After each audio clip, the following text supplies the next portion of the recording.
বাংলা ভাষা ইস্যুতে সরগরম এবার রাজনীতি। তারই মধ্যে এবার অমিত মালব্য বিজেপি নেতা তিনি এবার দিল্লি পুলিশের পাশে দাঁড়িয়েছেন। দিল্লি পুলিশের যে চিঠি দেওয়া হয়েছে তারপরে দিল্লি পুলিশের পাশে দেখাতে গেছে অমিত মালব্যকে, এবং এই নিয়ে এবার সরব হয়েছে কার্যত রাজনৈতিক বিশ্লেষক সুমন ভট্টাচার্য।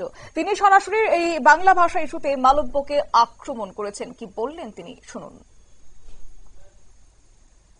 যে ভাষায় বঙ্কিমচন্দ্র আনন্দমঠ লিখেছেন, যে ভাষায় বন্দে মাতরম লেখা হয়েছে, সেটা যে ভাষা নয়, উনি যে ডায়ালেক্টে চলে যাবেন, এটা মানে বুদ্ধির অগম্য ছিল।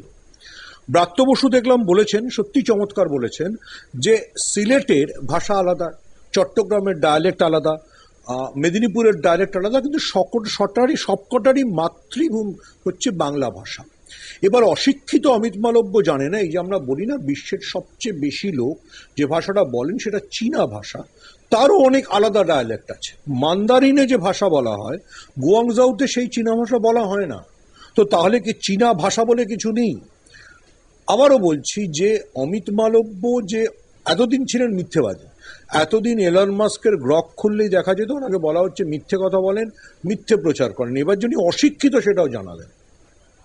কিন্তু অমিত মালব্য একটা ভালো কাজ করে দিয়েছেন, এই যে উনি বাংলা ভাষা নেই বলে তুলে দিলেন, এরপরে বিজেপির অন্তত বাংলায় এসে বলার আর কিছু নেই। কারণ শ্রমিক ভট্টাচার্য তাহলে তো কোনো মাতৃভাষাই নেই, সুকান্ত মজুমদারের কোনো মাতৃভাষাই নেই।